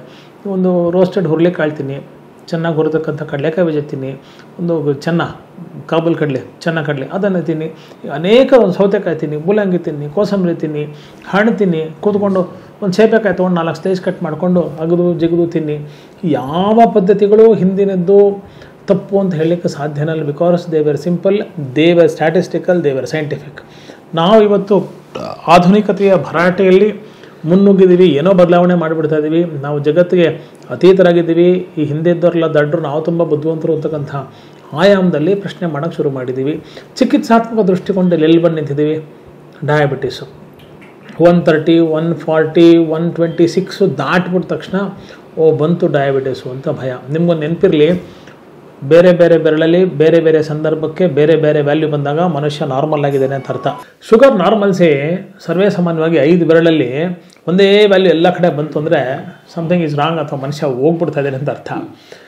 5 ಬೆರಳಲ್ಲಿ ಬೇರೆ ಬೇರೆ ವ್ಯಾಲ್ಯೂ ಬೇರೆ ಬೇರೆ ಟೈಮಲ್ಲಿ ಬರ್ತಾ ಇದೆ ಅಂದರೆ ಅದು ವಿಕೃತಿ ಅಲ್ಲ. ಹಾಗಾಗಿ ಹೆದರಬೇಕಂತ ಅವಶ್ಯಕತೆ ಇಲ್ಲ. ಆಮೇಲೆ ನಾವು ಹೇಗೆ ಶುಗರ್ನ ಅಸೆಸ್ ಮಾಡ್ತೀವಿ? ಸ್ಟ್ಯಾಟಿಸ್ಟಿಕ್ಸು ಮೀನ್ ವ್ಯಾಲ್ಯೂಸ್ ಅಂತ ತೊಗೋತೀವಿ. 100 ಜನಕ್ಕೆ 35 ವರ್ಷದವ್ರನ್ನ ತೊಗೊಂಡು ಚುಚ್ಚೋದು. ಸೊ ಬೆಳಗ್ಗೆ 10 ಗಂಟೆಗೆ ಖಾಲಿ ಹೊಟ್ಟೆಲಿ ಇಷ್ಟಿರಬೇಕು, ಬೆಳಗ್ಗೆ 6 ಗಂಟೆಗೆ ಇಷ್ಟಿರಬೇಕು, ತಿಂಡಿ 9 ಗಂಟೆಗೆ ಇಷ್ಟಿರಬೇಕು ಅಂತ ಒಂದು ಸ್ಟ್ಯಾಟಿಸ್ಟಿಕ್ಸ್ ಇಟ್ಕೊಂಡು ಒಂದು ಮಾಡಲ್ ರೆಡಿ ಮಾಡಿಕೊಂಡು ನೀವು ಆ ಬ್ರ್ಯಾಕೆಟ್ ಒಳಗೆ ಬಂದು ನೀವು ಒಳ್ಳೆಯವರು ಅಂದರೆ ನೀವು ನಾರ್ಮಲ್ ಆಗಿದೆ, ಆ ಬ್ರ್ಯಾಕೆಟಿಗೆ ಬಂದಿಲ್ಲ ಅಂದರೆ ನೀವು ಕೆಟ್ಟವರು ಅಂತ. ಸೊ ಅದು ನಿಜವಾಗ್ಲೂ ನನಗಂತೂ ವೃತ್ತಿಪರವಾಗಿ ಒಂದು ವಿಪರ್ಯಾಸ ಅಂತ ಅನಿಸುತ್ತೆ. ನಾನು 2 ಎಕ್ಸ್ಟ್ರೀಮ್ಸನ್ನು ನೋಡಿದ್ದೀನಿ. ಶುಗರ್ ಎಷ್ಟೇ ಜಾಸ್ತಿ ಆಗಿದ್ರು 300, 400, 500 ಆಗಿದ್ರು ಕೂಡ ಕಣ್ಣು ನರ ಶಿಶ್ನ ಉದ್ರೇಕ ಆಗದೆ ಇರತಕ್ಕಂಥ ಯಾವ ಸಮಸ್ಯೆಗಳು ಇಲ್ಲೇ ಶ್ರೀಸಾಮಾನ್ಯಗೆ ಚೆನ್ನಾಗಿ ಇರತಕ್ಕಂಥ ಪರಿಸ್ಥಿತಿಯನ್ನು ನಾನು ನೋಡಿದ್ದೀನಿ. ಅದರ್ಥ ಎಷ್ಟು ಜಾಸ್ತಿ ನೀವು ನೆಗ್ಲೆಕ್ಟ್ ಮಾಡಿ ಅಂತ ಅಲ್ಲ, ಅದನ್ನು ನಾನು ನೋಡಿದ್ದೀನಿ. 2ನೇ ಎಕ್ಸ್ಟ್ರೀಮು ಸ್ವಲ್ಪ ಜಾಸ್ತಿ ಆದರೂ 200, 250 ಶುಗರ್ ಆಗಿಬಿಟ್ರು ಕೂಡ ಗಾಬರಿ ಪಡ್ತಕ್ಕಂಥದ್ದು, ಅಡ್ಮಿಟ್ ಆಗ್ತಕ್ಕಂಥದ್ದು, ಕಾಂಪ್ಲಿಕೇಶನ್ ಆಗ್ತಕ್ಕಂಥದ್ದು, ಕಣ್ಣು ಮಂಜಾಗೋದು. ಯೂಶಲಿ ನಾವು 2 ಪರ್ಸ್ಪೆಕ್ಟಿವ್ಸ್ನ ನಾವು ಹ್ಯಾಂಡಲ್ ಮಾಡಬೇಕು ಶುಗರ್ನ ಹ್ಯಾಂಡಲ್ ಮಾಡುವಾಗ. ಒಂದು, ಶುಗರ್ ವ್ಯಾಲ್ಯೂಸ್ ಸ್ಪೈಕ್ ಜಾಸ್ತಿ ಯಾವಾಗ ಆಗುತ್ತೆ, ಆ ಜಾಸ್ತಿ ಆಗಿರ್ತಕ್ಕಂಥ ವ್ಯಾಲ್ಯೂಸ್ನ ಸತತವಾಗಿ ನಿರಂತರ ಜಾಸ್ತಿ ಆಗದೇ ಇರತಕ್ಕಂಥ ಹಂತದಲ್ಲಿ ಅದನ್ನು ಮ್ಯಾನೇಜ್ ಮಾಡ್ತಕ್ಕಂಥದ್ದು ಒಂದು ಸೀಕ್ರೆಟ್ ಆಫ್ ಸಕ್ಸಸ್ ಚಿಕಿತ್ಸಾತ್ಮಕ ದೃಷ್ಟಿಯಿಂದ. 2ನೇದು, ಡ್ಯಾಮೇಜ್ ಯಾವಾಗ ಆಗುತ್ತೆ, ಕ್ರಾನಿಸಿಟಿ ಆಫ್ ಡಯಾಬಿಟಿಸ್ ಮೇಲೆ ಆಗುತ್ತೆ. ಅಂದರೆ 10 ವರ್ಷ 15 ವರ್ಷ 20 ವರ್ಷದ ಒಬ್ಬ ಮನುಷ್ಯನಿಗೆ ಡಯಾಬಿಟಿಸ್ ಇದೆ ಅಂದರೆ ಅದು ಕೊಡ್ತಕ್ಕಂಥ ಡ್ಯಾಮೇಜು ಡೆಫಿನೆಟ್ಲಿ ಅದು ದೀರ್ಘಕಾಲೀನವಾಗಿ ಬಾಡಿ ವೇರ್ ಆ್ಯಂಡ್ ಟೇರ್. ಹೇಗೆ ಒಂದು 15 ವರ್ಷದ ಕಾರು ಯೂಶಲಿ ರಿಪೇರಿಗೆ ಹೋದಾಗ ಜಾಸ್ತಿ ಖರ್ಚು ಬರುತ್ತೆ, ಹಾಗೆ ನಿಧಾನಕ್ಕೆ ನಾವು ನೆಗ್ಲೆಕ್ಟ್ ಮಾಡಿ ವರ್ಷಾಂಗಟ್ಟಲೆ ಡಯಾಬಿಟಿಸ್ನ ಬಿಟ್ಬಿಟ್ಟಾಗ ಅದು ಸಮಸ್ಯೆಗೆ ತಂದು ಕೊಡ್ತಕ್ಕಂಥದ್ದು ಸರ್ವೇ ಸಾಮಾನ್ಯವಾಗಿ ನಾವು ನೋಡ್ತಾ ಇರ್ತೀವಿ ಅಂತ ಅರ್ಥ ಮಾಡ್ಕೋಬೇಕು. ನೆಕ್ಸ್ಟು, ಡಯಾಬಿಟಿಸ್ ಅಂದ ತಕ್ಷಣ self medication is bad, self irritation is bad. ತುಂಬ ವಿನಮ್ರವಾಗಿ ಕೈ ಜೋಡಿಸಿ ಕೇಳ್ಕೊಳ್ತಕ್ಕಂಥದ್ದು, ಪಕ್ಕದ ಮನೆಯವ್ರು ಔಷಧಿ ತೊಗೊಂಡ್ರಂತೆ, ಅವ್ರು 300ಕ್ಕೆ ಇನ್ಸುಲಿನ್ ಶುರು ಮಾಡಿಬಿಟ್ರಂತೆ, ನಾನು ಅದೇ ಮೆಡಿಕಲ್ ಶಾಪಿಂದ ತಂದೆ, ಪಕ್ಕದ ಮನೆಯವ್ರ ಡಾಕ್ಟ್ರ್ ಹತ್ರ ನಾನು ಯಾಕೆ ಹೋಗಿ 1000 ರೂಪಾಯಿ ಖರ್ಚು ಮಾಡಿ ಟೆಸ್ಟ್ ಮಾಡಿಸ್ಬೇಕು, ನಾನೇ ಇನ್ಸುಲಿನ್ ತೊಗೊಂಬಿಟ್ಟೆ. ಆ ಪ್ರಯೋಗಗಳನ್ನ ಖಂಡಿತ ಮಾಡಬೇಡಿ, ಯಾವ ಕಾರಣಕ್ಕೂ ಮಾಡಬೇಡಿ. ಆಯುರ್ವೇದದಲ್ಲಿ 100ಕ್ಕೆ 100 ಶತಸಿದ್ಧಾನ. ನನಗೆ ಅನೇಕ ಸಂದರ್ಭದಲ್ಲಿ ಫೋನಲ್ಲಿ ಕೇಳ್ತಕ್ಕಂಥದ್ದು ತುಂಬ ನೂರಾರು ಪೇಷಂಟ್ಸು, ಸರ್ ಗ್ಯಾರಂಟಿ ವಾಸಿ ಆಗುತ್ತಾ ಅಂತ. ನಾನು ಇದೇ ಬ್ಲಂಟ್ ಪ್ರಶ್ನೆಯನ್ನು ತುಂಬ ಸೂಕ್ಷ್ಮವಾಗಿ ಕೇಳ್ತೀನಿ, ನಿಮ್ಮ ಮನೆಗೆ ಊಟ ಮಾಡೋದು ನಂಗೆ ಹೊಟ್ಟೆ ತುಂಬುತ್ತಾ ಅಂತ. ಹೆಂಗೆ ಗೊತ್ತಾಗತ್ತೆ ಸರ್ ಅಂತ. ಅದೇ ನೀವು ಒಬ್ರಿಗೆ 2 ಚಪಾತಿ ಹೊಟ್ಟೆ ತುಂಬೋದು, ಒಬ್ರಿಗೆ 20 ಚಪಾತಿ ಹೊಟ್ಟೆ ತುಂಬದೇ ಇರ್ಬೋದು. ಒಬ್ರಿಗೆ ಮೂಸಂಬಿ ಸೈಜ್ ರಾಗಿ ಮುದ್ದೆ ಬೇಕು, ಒಬ್ಬರು ಚಕೋತ ಸೈಜ್ ರಾಗಿ ಮುದ್ದೆ ಬೇಕು, ನನ್ನಂಥ ನಿಂಬೆಹಣ್ಣು ರಾಗಿ ಮುದ್ದೆ ಸಾಕು, ನಿಂಬೆಹಣ್ಣು ಸೈಜ್ ರಾಗಿ ಮುದ್ದೆ ಸಾಕು. ಸೊ ಹಾಗಾಗಿ ನಾವು ಎಷ್ಟು ಎನರ್ಜಿ ಇನ್ಪುಟ್ಟು ಎನರ್ಜಿ ಔಟ್ಪುಟ್ನ ಇಟ್ಕೊಳ್ತೀವಿ ಬಹುಮುಖ್ಯವಾದಂತಹ ಪಾತ್ರ ವಹಿಸುತ್ತೆ. ಕಾಂಪ್ಲಿಕೇಶನ್ಸು ಏನೆಲ್ಲ ಬರ್ಬೋದು ಡಯಾಬಿಟಿಸ್ಗೆ ಸಂಬಂಧಪಟ್ಟ ಹಾಗೆ ಅಂದರೆ, ಒಂದು ಕಣ್ಣು ಡಯಾಬಿಟಿಕ್ ರೆಟಿನೋಪತಿ ಅಂತ ಕರಿತೀವಿ, ಅದು ಕಣ್ಣು ಮಂಜಾಗ್ತಕ್ಕಂಥದ್ದು, ದೃಷ್ಟಿ ಸರಿಯಾಗಿ ಕಾಣದೇ ಇರತಕ್ಕಂಥದ್ದು, ಡ್ರೈನೆಸ್ ಬರ್ತಕ್ಕಂಥದ್ದು, ಇವೆಲ್ಲವೂ ಕಣ್ಣಿಗೆ ಸಂಬಂಧಪಟ್ಟಂತಹ ಸಮಸ್ಯೆಗಳು. ಯೂಶಲಿ ಡಯಾಬಿಟಿಸು ಮಧುಮೇಹ ದೀರ್ಘಕಾಲೀನವಾಗಿ ನಿಯಂತ್ರಣದಲ್ಲಿ ಇಲ್ಲದಿದ್ದಾಗ ಬರ್ತಕ್ಕಂಥ ಬಹುದೊಡ್ಡ ಪ್ರಾಬ್ಲಮ್. ರೆಟಿನೋಪತಿ, ಕಣ್ಣಿನ ರೆಟಿನಾ ಡ್ಯಾಮೇಜ್ ಆಗ್ತಕ್ಕಂಥದ್ದು. ನ್ಯೂರೋಪತಿ, ಅನೇಕ ಸಂದರ್ಭದಲ್ಲಿ ಕೈ ಸ್ವಲ್ಪ, ವಿಶೇಷವಾಗಿ ಕಾಲು, ಅದ್ರ ಕಾಲ ಬೆರಳುಗಳು ನಡೀತಾ ಇದ್ದಾಗ ಇದೇ ಮಾತು ಹೇಳ್ತಾನೆ ಪೇಷಂಟು, ಸರ್ ಮೊದಲೆಲ್ಲ ಆರಾಮ ಭೂಮಿ ಮೇಲೆ ನಡೆದಂಗೆ ಇತ್ತು ಸರ್, ಇವಾಗ ಅದೇ ಭೂಮಿ ಮೇಲೆ ನಾನು ಬರೀ ಕಾಲು ನಡೆದ್ರೆ ಪೇಪರ್ ಮೇಲೆ ನಡೆದಂಗಿದೆ ಸರ್, ನನಗೆ ಒಂದು ಪೇಪರ್ ಮೇಲೆ ಇರೋ ಒಂದು ಫೀಲಿಂಗ್ ಬರುತ್ತಲ್ಲ ಅದು ಅಂತ. ಕರಗ್ರೆ ವಸ್ತೆ ಲಕ್ಷ್ಮಿ ಅಂತ ನಾವು ಸರ್ವೇ ಸಾಮಾನ್ಯವಾಗಿ ಪ್ರೇಯರ್ ಹೇಳ್ತೀವಲ್ಲ, ಬೆಳಗ್ಗೆ ಎದ್ದ ತಕ್ಷಣ ಕೈ ನೋಡಿಕೊಂಡು ಮುಗಿಸ್ಕೊಳ್ರಪ್ಪ ಲಕ್ಷ್ಮೀ ಇದ್ದಾಳೆ ಅಂತ. ಪಾದಾಗ್ರೆ ವಸತೆ ಆರೋಗ್ಯ, ಪಾದದ ಬೆರಳುಗಳು ಅನೇಕ ಸಂದರ್ಭದಲ್ಲಿ ಇವೆಲ್ಲ ನೆಗ್ಲೆಕ್ಟ್ ಮಾಡಿಬಿಡ್ತೀವಿ ನಾವು. ನೇರ್ ಕಟ್ ಚೆನ್ನಾಗಿ ಮಾಡಲ್ಲ, ಅದೆಲ್ಲೋ ತಗಲಿಸ್ಕೊತೀವಿ, ಟಕ್ಕಂತ ಉಗುರೆದ್ದು ಬಿಡುತ್ತೆ. ಅದು ಮಾಯಕ್ಕೆ ಹೀಲಾಗಕ್ಕೆ ತುಂಬ ಟೈಮ್ ಬೇಕು. ಬರೀ ಕಾಲಲ್ಲಿ ಒಬ್ಬ ಮಧುಮೇಹಿ ಖಂಡಿತ ನಡೀಬಾರ್ದು. ಯಾಕಂದರೆ ಪೆರಿಫರಲ್ ನರ್ವ್ಸು ತುಂಬ ಸೂಕ್ಷ್ಮ ಇರೋದ್ರಿಂದ ಅದ್ರ ಬಗ್ಗೆ ಹೆಚ್ಚಿನ ಗಮನ ಬಾಧ್ಯತೆ ಇಡಬೇಕು. ಬೆಳಗಾಗಿದ ತಕ್ಷಣ ತನ್ನ ಕಾಲಗಳ ಬಗ್ಗೆ ಗಮನ ಹರಿಸಿ ನೋಡಬೇಕು. ವಿಸ್ತೃತವಾಗಿ ನಾನು ಮಧುಮೇಹಕ್ಕೆ ಕಾಲಿನ ಆರೋಗ್ಯ ಆರೈಕೆ ಏನು ಮಾಡಬೇಕು ಅಂತಲೇ ಸುದೀರ್ಘವಾಗಿ ನಿಮಗೆ ಮುಂಬರುವ ದಿನಗಳಲ್ಲಿ ಮಾತನಾಡಬಲ್ಲೆ. ಅನೇಕರು ಅತ್ಯಂತ ಪುಟ್ಟ ವಯಸ್ಸಿಗೆ ಡಯಾಬಿಟಿಸ್ ಬಂದುಬಿಡುತ್ತೆ, ಶಿಶ್ನ ಉದ್ರೇಕ ಆಗಲ್ಲ, ಮಕ್ಕಳು ಮಾಡಲಿಕ್ಕೆ ಲೈಂಗಿಕ ಪ್ರಕ್ರಿಯೆಗೆ ಸಮಸ್ಯೆ ಆಗುತ್ತೆ. ಇವೆಲ್ಲವೂ ಇನಿಷಿಯಲಿ ಪರ್ಸ್ನಲ್ ಪ್ರಾಬ್ಲಮ್ ಆಗಿರುತ್ತೆ. ಅದಾದಮೇಲೆ ಸಾಂಸಾರಿಕ ಸಮಸ್ಯೆ ಕೂತ್ಕೊಳ್ಳುತ್ತೆ. ಆಮೇಲೆ 2 ಕುಟುಂಬಗಳ ನಡುವೆ ಬರ್ತಕ್ಕಂಥ ಸಮಸ್ಯೆ ಆಗುತ್ತೆ. ಆ್ಯಂಡ್ ಸಮಾಜದಲ್ಲಿ ಅನೇಕರಿಗೆ ಹೀಗಾದಾಗ ಅದು ಸಾಮಾಜಿಕ ಸಮಸ್ಯೆ ಆಗುತ್ತೆ. ಆ್ಯಂಡ್ ಹೀಗಾಗಿ ಒಂದು ಜನ್ರೇಷನ್ನು ಇವತ್ತು ನಾವು ಕಳ್ಕೊಂಡ್ಬಿಟ್ಟಿದ್ದೀವಿ, ಒಂದು ಹೆಲ್ತಿಯ ಜನ್ರೇಷನ್ನ ಕಳ್ಕೊಂಡ್ಬಿಟ್ಟಿದ್ದೀವಿ. ಅಂದರೆ ಒಂದು 30-40 ಇಯರ್ಸ್ ಬ್ಯಾಕ್ ಒಬ್ಬ ಎಷ್ಟು ಆರೋಗ್ಯವಂತ ಮನುಷ್ಯ ಇದ್ದ, ಅಷ್ಟೇ ಆರೋಗ್ಯವಂತ ಮುಂಬರುವ ಪ್ರಜೆಯನ್ನು ಈ ಲೋಕಕ್ಕೆ ಉತ್ಪನ್ನ ಮಾಡಿ ಕೊಟ್ಟು ಆರೋಗ್ಯಕ್ಕಂತ ಬಿಟ್ಟು ಹೋಗ್ತಕ್ಕಂಥ ಕೀರ್ತಿ ಅವರಿಗಿತ್ತು. ಕಳೆದ 40-50 ವರ್ಷಗಳಿಗೆ ಏನು ಮಕ್ಕಳ ಉತ್ಪನ್ನ ಆದವು, ಹುಟ್ಟಿದ್ರು ಮಕ್ಕಳು, ಈ ಭೂಮಿಗೆ ಬಂದರು, ಇವತ್ತಿನ ತುಂಬ ಸ್ಟ್ರೆಸ್ಫುಲ್ ಲೈಫ್ ಸ್ಟೈಲಲ್ಲಿ ನಮ್ಮ ಲೈಫ್ ನಾವು ಹಾಳು ಮಾಡ್ಕೊತಾ ಇರೋದ್ರಿಂದ ನಮ್ಮ ನೆಕ್ಸ್ಟ್ ಜನ್ರೇಷನ್ ಅನ್ಹೆಲ್ತಿ ಜನ್ರೇಷನ್ ನಾವು ಕ್ರಿಯೇಟ್ ಮಾಡ್ತಾಯಿದ್ವಿ. ಇದ್ರ ಬಗ್ಗೆ ಸಾಮಾಜಿಕ ಆಸ್ಥೆ ಕಳಿಕಳಿಯನ್ನು ನಾವು ಇಟ್ಕೊಳ್ಬೇಕು. ಆ್ಯಂಡ್ ಇದರಿಂದ ಏನಾಗುತ್ತೆ, ಒಂದು ಜನ್ರೇಷನ್ನು ಖಾಲಿ ಆಯಿತು ಅಂದರೆ 3-4 ಜನ್ರೇಷನ್ ಅದರ ಎಫೆಕ್ಟ್ಸು ಖಂಡಿತ ರೆಟ್ರೋಸ್ಪೆಕ್ಟಿವ್ ಎಫೆಕ್ಟ್ಸ್ ಇರುತ್ತೆ. ನಾವು 30-40 ಸೈಟನ್ನು, ಬಂಗಾರನೋ, ಒಡವೆನೋ, ಕಾರನ್ನು, ಏನನ್ನೋ ಮಕ್ಳಿಗೆ ಬಿಟ್ಟು ಕೊಡಬೇಕು, ಕೀರ್ತಿ ಹೆಸರನ್ನ ಕೊಟ್ಕೊಡ್ಬೇಕು ಅಂತ ಯೋಚನೆ ಮಾಡ್ತೀವಿ. ಆದರೆ ನಿಜವಾಗ್ಲೂ ಕೊಡಬೇಕಾಗಿರ್ತಕ್ಕಂಥದ್ದು ಆಹಾರ, ಸಂಸ್ಕಾರ, ಸಂಸ್ಕೃತಿ. ಆಹಾರವನ್ನು ಸರಿದಂಥ ರೀತಿಯಿಂದ ನಾವು ಸೇವನೆ ಮಾಡೋದನ್ನು ಕಲ್ತ್ಕೊಂಡ್ರೆ, ಇವತ್ತು ಎಷ್ಟೋ ಜನ ನಾವು ಲಾಸ್ಟ್ ಮೊಮೆಂಟಿಗೆ ಸಣ್ಣ ಆಗಬೇಕು, ಮದುವೆ ಫಿಕ್ಸ್ ಆಗಿದೆ, ಜಿಮ್ಗೆ ಹೋಗ್ತೀನಿ, ಸಿನಿಮಾಗೆ ಮಾಡಬೇಕು, ನಾಳೆ ಫಿಟ್ ಆಗಿಬಿಡ್ಬೇಕು, ಈ ಥರ ಶಾರ್ಟ್ ಟರ್ಮ್ ಸಕ್ಸಸ್ನ ಅನೇಕ ಸಂದರ್ಭದಲ್ಲಿ ಆಸೆ ಪಡ್ತಾರೆ. ಅದರ ಆಗ್ತಕ್ಕಂಥ ಅವಾರ್ಡ್ಗಳನ್ನ ನಾವು ನೋಡ್ತಾನೇ ಬರ್ತಾಯಿದ್ದೀವಿ. ಯಾವುದೇ Rome was not built in a day ಅಲ್ವಾ? ಸೊ 6 ತಿಂಗಳ ಮನೆ ಕಟ್ಬೋದು, 60 ವರ್ಷದಲ್ಲಿ ಅರಮನೆ ಕಟ್ಬೋದು. 60 ವರ್ಷ ಕಷ್ಟಪಟ್ಟು ಅರಮನೆ ಕಟ್ಟಿದ್ದು 1000 ವರ್ಷ ಅಚಲವಾಗಿ, ದೃಢವಾಗಿ, ಎಲ್ಲ ಭದ್ರತೆಗಳ ಯುಕ್ತವಾಗಿ ಇವತ್ತಿಗೂ ನಮಗೆ ಕಣ್ಣು ಮುಂದೆ ಇದೆ. 6 ತಿಂಗಳಲ್ಲಿ 6 ದಿನಗಳಲ್ಲಿ ಮನೆ ಕಟ್ಟಿರೋದು ಎಷ್ಟು ಬೇಗ ನಿರ್ಣಾಮ ಆಗಿದೆ ಅಂತ ನಾವು ನೋಡ್ತಾ ಇದ್ದೀವಿ. ಸೊ ಡಯಾಬಿಟೀಸ್ ಬಂತು ಅಂದ ತಕ್ಷಣ ಗಾಬರಿ, ಆತಂಕ, ಭಯ ಇವೆಲ್ಲವನ್ನು ಹೊರತುಪಡಿಸಿ ಅದನ್ನು ಅರ್ಥ ಮಾಡಿಕೊಂಡು ಒಪ್ಕೊಂಡು ಆ ಸಿಸ್ಟಮ್ಗೆ ಅಪ್ಕೋಬೇಕು. ಇವತ್ತು ನೋಡಿ ಎಂಥ ಒಂದು ಲೇವಡಿ ಆಗಿಬಿಟ್ಟಿದೆ ಅಂದರೆ, ನೀವು ಬೀದಿಲಿ ಎಲ್ಲರೂ ವಾಕಿಂಗ್ ಹೋಗ್ತಾಯಿದ್ರೆ ಬೆಳಗ್ಗೆ ಅದು ಯಾವತ್ತೂ ಹೋಗದೆ ಇವತ್ತು ಬೆಳಗ್ಗೆ 6 ಗಂಟೆಗೆ ಒಂದು ಟ್ರ್ಯಾಕ್ ಪ್ಯಾಂಟು, ಒಂದು ಶೂ ಹಾಕ್ಕೊಂಡು ವಾಕಿಂಗ್ ಹೋಗ್ತಾಯಿದ್ರೆ, ಏನು ಸರ್ ಡಯಾಬಿಟೀಸ್ ಕ್ಲಬ್ಗೆ ಎಂಟ್ರಿ ಆಯಿತಾ ನಿಮ್ಮದು ಅಂತ ಕೇಳುವಂಥ ಒಂದು ಪರಿಸ್ಥಿತಿಗೆ ಬಂದು ನಿಂತ್ಕೊಂಡ್ಬಿಟ್ಟಿದೆ. ಯಾಕೆಂದರೆ ಡಯಾಬಿಟೀಸ್ ಬಂದವನು ಮಾತ್ರ ವಾಕ್ ಮಾಡಬೇಕು, ಒಬ್ಬ ಶ್ರೀಸಾಮಾನ್ಯ ವಾಕ್ ಮಾಡಬಾರ್ದು, ಫಿಟ್ ಆಗಿರಬಾರ್ದು, ಬೆಳಗಾಗೆದ್ದು ವಾಯು ಸೇವನೆ ಮಾಡಬಾರ್ದು, ವಾಯು ವ್ಯರ್ಥ ವಾಕ್ ಮಾಡಬಾರ್ದು ಅಂತಕ್ಕಂಥ ಒಂದು ಕೆಟ್ಟ ಪರಿಸ್ಥಿತಿ ನಾವು ಬಂದು ನಿಂತ್ಕೊಂಡ್ಬಿಟ್ಟಿದ್ದೀವಿ. ಸೋಷಿಯಲ್ ಸ್ಟ್ಯಾಂಡರ್ಡ್ಸು ಹೀಗೆ ಆಗಿದೆ. ಬಡವ ದನ ಕಾಯ್ತಾನೆ, ಶ್ರೀಮಂತ ನಾಯಿ ಕಾಯ್ತಾನೆ ಅನ್ನೋ ಪರಿಸ್ಥಿತಿಗೆ ಬಂದುಬಿಟ್ಟಿದೆ. ದನ ಕಾಯೋದು, ನಾಯಿ ಕಾಯೋದು, ಪ್ರಾಣಿ ಪಕ್ಷಿ ಜೊತೆ ಮನುಷ್ಯ ಸಹಬಾಳ್ವೆಯನ್ನು ನಡೆಸೋದು ಅನೂಚಾನವಾಗಿ ವರ್ಷಗಳಿಂದ ನಡ್ಕೊಂಡು ಬರ್ತಕ್ಕಂಥ ಒಂದು ಪದ್ಧತಿ, ಪ್ರಕ್ರಿಯೆ ಇತ್ತು. ನೋಡಿ ಇವತ್ತು ನಿಜವಾಗ್ಲೂ ಒಂದು ನಾನು ಯಾಕೆ ಒಬ್ಬ ಕೃಷಿಕನಿಗೆ, ಒಬ್ಬ ಪೌರ ಕಾರ್ಮಿಕನಿಗೆ ಎಲ್ಲ ಪುರೋಹಿತ ಅಂತಕ್ಕಂಥ ಹೆಸರು ಹೇಳ್ತೀನಿ ಅಂದರೆ, ಪುರಹಿತ ಕಾಯೋರು ಇಂಡೈರೆಕ್ಟ್ಲಿ ತಮ್ಮ ಸ್ವಹಿತವನ್ನೂ ಕಾಪಾಡ್ಕೊಂಡ್ಬಿಡ್ತಾರೆ. ಒಬ್ಬ ಕೃಷಿಕ, ಒಬ್ಬ ರೈತ ಬಂದು ತಾನು ತಿನ್ನೋದು ಇಷ್ಟೇ, ಆದರೆ ಬೆಳೆಯೋದಷ್ಟು, ಊರಿಗೆಲ್ಲ ಹಂಚುವಷ್ಟು ಬೆಳೀತಾನೆ. ತರಕಾರಿನೋ, ದವಸ ಧಾನ್ಯ, ಅಕ್ಕಿ, ಮತ್ತೊಂದು ಮಗದೊಂದು. ಬೆಳಗಾಗೆದ್ದು ರಾತ್ರಿವರೆಗೂ ಯಾರೋ ಶ್ರಮಿಕ ವರ್ಗ ತುಂಬ ಶಾರೀರಿಕ ಶ್ರಮವನ್ನು ವ್ಯಯ ಮಾಡ್ತಾರೆ. ನಿಷ್ಕಲ್ಮಶವಾಗಿ ಮನಸ್ಸು, ಚಿಂತರಹಿತವಂಥ ಬುದ್ಧಿ ಇರುತ್ತೆ. ಅವ್ರು 99% ಡಯಾಬಿಟೀಸ್ ಬರಲ್ಲ. ಬಂದರೂ ಸದಾಕಾಲ ಸರ್ವಕಾಲ ಕಂಟ್ರೋಲ್ ಇರುತ್ತೆ. ಇಲ್ಲಪ್ಪ ನಾನು ಆ ಕ್ಯಾಟಗರಿಲಿ ಇಲ್ಲ, ನನಗೆ ತುಂಬ ಸ್ಟ್ರೆಸ್ಸು, ನಾನು ಮಾಡರ್ನೈಸ್ ಲೈಫ್ ಸ್ಟೈಲು, ನಾನು ಸೋಮಾರಿ ಅಂತಿದ್ರೆ ಅಟ್ಲೀಸ್ಟ್ ಬಂದ್ಬಿಟ್ಟಿದೆ ಡಯಾಬಿಟೀಸ್ ಅಂದಾಗ, ಈ ಕ್ಷಣದಿಂದ I will change the future. ನನ್ನ ಕೈಯಲ್ಲಿದೆ, ಮುಂದಿನ ಭವಿಷ್ಯ ನನ್ನ ಕೈಯಲ್ಲಿದೆ. ನನ್ನ ಇಡೀ ಕುಟುಂಬ, ಹೆಂಡತಿಗಾದರೆ ಗಂಡ ಪರಿವಾರ ಪೂರ್ತಿ, ಗಂಡಗಾದರೆ ಹೆಂಡತಿ ಮಕ್ಕಳು ಇತ್ಯಾದಿ, ಇವರೆಲ್ಲರ ಜವಾಬ್ದಾರಿ ದೃಷ್ಟಿಕೋನದಿಂದ ನಾನು ಬದಲಾಗ್ತೀನಿ. ನಾನು 4 ಸೆಕೆಂಡ್ ನಾಲ್ಗೆ ರುಚಿಗೆ 40 ವರ್ಷದ ಜೀವನ ನಡ ಇಡಲ್ಲ. ನಾನು ತಿಂತಕ್ಕಂಥ ಆಹಾರ ನನಗಷ್ಟೇ ಅಲ್ಲ, ಇದು ನನ್ನ ಕುಟುಂಬದ ಪರವಾಗಿ ನಾನು ಆಹಾರವನ್ನು ಸೇವನೆ ಮಾಡ್ತಾ ಇದ್ದೇನೆ. ಒಂದು ತುತ್ತು ಜಾಸ್ತಿ ಆದರೂ ಕುಟುಂಬದ ಪರವಾಗಿ, ಒಂದು ತುತ್ತು ಕಮ್ಮಿ ಆದರೂ ಕುಟುಂಬದ ಪರವಾಗಿ. ಆಮೇಲೆ ಅನಶನ ಮತ್ತು ಅಧ್ಯಶನ. ಡಯಾಬಿಟೀಸ್ ಇದೆ ಅಂದ ತಕ್ಷಣ ಸಿಕ್ಕಾಪಟ್ಟೆ ನಾಳೆಯಿಂದ ನಾನು ಫುಲ್ ಫಾಸ್ಟಿಂಗ್ ಸರ್, ಡಯಾಬಿಟಿಸ್ ಬಂದುಬಿಟ್ಟಿದೆ, ನಾನೇನು ತಿನ್ನೋದಿಲ್ಲ, 3 ದಿವಸ 4 ದಿವಸ ಉಪವಾಸ ಇದ್ಬಿಟ್ಟು ನೀರು ಕೊಟ್ಕೊಂಡು ಇದ್ಬಿಡ್ತೀನಿ ಅಂಥೇಳಿ ತಿರ್ಗಾ ಅದೊಂದು ಸಮಸ್ಯೆಯಾಗಿ ಅಡ್ಮಿಟ್ ಆಗ್ತಕ್ಕಂಥದ್ದು, ಶುಗರ್ ಲೋ ಆಗಿಬಿಡೋದು.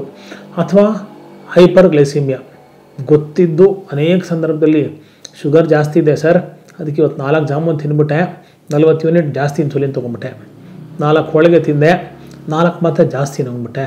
ಡಾಕ್ಟ್ರಿಗೆ ಹೇಳ್ತಕ್ಕಂಥ ಪದ್ಧತಿ ಒಬ್ಬ ಶ್ರೀಸಾಮಾನ್ಯ ಇದು. 4 ಜಾಮೂನ್ ತಿಂದೆ ಸರ್, ಅದಕ್ಕೋಸ್ಕರ ನೀವು 1 ಮಾತ್ರೆ ಹೇಳಿದರೆ ನಾನು 4 ಮಾತ್ರೆ ನುಂಗ್ಬಿಟ್ಟಿದ್ದೀನಿ. ಹಂಗೆ 4 ಜಾಮೂನ್ಗೆ 4 ಮಾತ್ರೆ ಈಕ್ವೇಷನ್ನು, 4 ಹೋಳಿಗೆ 40 ಯೂನಿಟ್ ಇನ್ಸುಲಿನ್ನು ಈಕ್ವೇಷನ್ನು ಖಂಡಿತ ಅಲ್ಲ. ಇದು ನಮ್ಮ ಮೇದೋಜೀರಕ ಗ್ರಂಥಿಗೆ ವ್ಯತಿರಿಕ್ತವಾದಂತಹ ಪರಿಣಾಮವನ್ನು ಬೀರಿ ಶ್ರೀಸಾಮಾನ್ಯ ಅನೇಕ ಕಾಂಪ್ಲಿಕೇಶನ್ಸ್ಗೆ ಎಡೆ ಮಾಡಿಕೊಡೋದನ್ನು ನೋಡ್ತಾ ಇರ್ತೀವಿ. ಆ್ಯಂಡ್ ಕಾಲಿಗೆ ಸಂಬಂಧಪಟ್ಟ ಹಾಗೆ ಕೆಸರು ಹುಣ್ಣು ಫಸ್ಟ್ ಮೋಸ್ಟ್ ಇಂಪಾರ್ಟೆಂಟ್ ಪ್ರಾಬ್ಲಮ್. ಬೆವರು ಬರುತ್ತೆ, ಚೆನ್ನಾಗಿ ಸ್ವಚ್ಛ ಮಾಡ್ಕೊಳ್ಳಲ್ಲ. ಒಂದು ಸಿಂಪಲ್ ಒಣಗಿರ್ತಕ್ಕಂಥ ದುಪ್ಪಟ್ಟ ಬಟ್ಟೆ ಟವಲಲ್ಲಿ ಮೇಲಿಂದ ಮೇಲೆ ಸ್ನಾನ ಆದಮೇಲೆ ಒರೆಸ್ಕೊಂಡ್ರೆ, ಸಾಕ್ಸ್ ಹಾಕ್ಕೊಳ್ಳುವಾಗ ನೈಲಾನ್ ಸಾಕ್ಸ್ ಬರಲಿ, ಕಾಟನ್ ಸಾಕ್ಸ್ ಹಾಕ್ಕೊಂಡ್ರೆ, ಶೂ ಹಾಕ್ಕೊಳ್ಳುವಾಗ ಉಸಿರಾಡ್ತಕ್ಕಂಥ ಗಾಳಿ ಒಳಗೆ ಹೊರಗೆ ಓಡಾಡ್ತಕ್ಕಂಥ ಶೂವನ್ನು ಹಾಕ್ಕೊಂಡ್ರೆ, ಮೇಲಿಂದ ಮೇಲೆ ಚಕ್ಕಮಟ್ಲು ಹಾಕ್ಕೊಂಡು ಕೂತ್ಕೊಂಡು ಅಥವಾ ವಾಶ್ರೂಮಲ್ಲಿ ಚೆನ್ನಾಗಿ ಪುಟ್ಟ ಸ್ಟೂಲ್ ಮೇಲೆ ಕೂತ್ಕೊಂಡು ಸ್ನಾನ ಮಾಡುವಾಗ ಪಾದಗಳನ್ನು ಸುಕೋಷ್ಣವಾಗಿ ಒಂದು ಉಸಿರನೋ ಲಾವಂಚನೋ ಅದರ ಬೇರೆಯಿಂದ ಸಾಫ್ಟಾಗಿ ಉಜ್ಜಿ ಹಿಮ್ಡಿ ಕ್ರ್ಯಾಕ್ಡ್ ಹೀಲ್ಸ್ ಅಂತ ಕರಿತೀವಿ, ಅದಕ್ಕೊಂದು ಸಿಂಪಲಾಗಿ ಜೇನುಮೆಣ, ಅರಿಶಿನ, ಅಲೋವೆರಾ, ಪಚ್ಕರ್ಪುರನ ಮಿಕ್ಸ್ ಮಾಡಿ ಹಚ್ತಕ್ಕಂಥದ್ದು. ಪುಟ್ಟ ಪುಟ್ಟ ಪುಟ್ಟ ಪುಟ್ಟ ಕೇರ್, ಪುಟ್ಟ ಕೇರು. ಆ್ಯಂಡ್ ಅನೇಕರು ಹೇಳ್ತಕ್ಕಂಥದ್ದು ನಾವು ನೋಡ್ತಾ ಇರ್ತೀವಿ, ಡಯಾಬಿಟೀಸ್ ಬಂದುಬಿಟ್ಟಿದೆ, ಸೊ ಒಂದೇ ಸಲ ತಿನ್ನೋದಾ, 4 ಸಲ ತಿನ್ನಬೇಕಾ, 40 ಸಲ ತಿನ್ನಬೇಕಾ? ಶುಗರ್ ಗ್ರಾಫು ಹೀಗೆ ಮೇಂಟೈನ್ ಮಾಡಬೇಕು. 2 ಲೈನ್ ನಾವು ಇಟ್ಕೊಂಡಿರ್ತೀವಿ, ಕೆಳಗಡೆದು 80 ಅಂತ ಇಟ್ಕೊಳ್ಳಿ, ಮೇಲ್ಗಡೆದು 130, 140 ನಾರ್ಮಲ್ಲು ಅಂತ. ನಾನು ಬೆಳಗ್ಗೆ 8 ಇಡ್ಲಿ ತಿನ್ಬಿಟ್ಟೆ ಅಂದರೆ ಒಂದೇ ಸಲ ಹಿಂಗೆ ರೈಸ್ ಆಗಿಬಿಡುತ್ತೆ. ಇಲ್ಲ ನಾನು 8 ಗಂಟೆಗೆ ತಿಂದಿದ್ದೀನಿ, ತಿರ್ಗಾ 3 ಗಂಟೆಗೆ ಏನು ತಿನ್ನೋದ್ರಿಂದ ಟೈ ಅಂತ ಕೆಳಗೆ ಶುಗರ್ ಕಮ್ಮಿ ಆಗ 50-60ಕ್ಕೆ ಬಂದು ಕೈ ಕಾಲು ನಡ್ಕ ಕಣ್ಣು ಕತ್ತಲಾಗೋದು ಹಿಂಗಾಗುತ್ತೆ. ಹಿಂಗೆ ಆಗ್ಬಿಡ್ತಲ್ಲ ಅಂಥ ಟೈಮಲ್ಲಿ ಏನಾದ್ರು ಬೇಕಲ್ಲ, ಒಂದು ದೊಡ್ಡ ಚಾಕ್ಲೇಟ್ ತಿನ್ಬಿಟ್ಟೆ, ಒಂದು ದೊಡ್ಡ ಐಸ್ ಕ್ರೀಮ್ ತಿನ್ಬಿಟ್ಟು ಸುಮಾರು ಲೋ ಆಯಿತು, ತಿರ್ಗಾ 400-450ಕ್ಕೆ ಹೋಗುತ್ತೆ. ಆ ನಾರ್ಮಲ್ಸಿ ಲೆವೆಲ್ ಬಿಟ್ಟು ಮೇಲೆ ಕೆಳಗಡೆ ಓಡಾಡ್ತಾ ಇರುತ್ತೆ ಗ್ರಾಫು. ಸೊ ನಾರ್ಮಲ್ಸಿ ಒಳಗಡೆ ನಮ್ಮ ಗ್ರಾಫ್ ಇರಬೇಕು.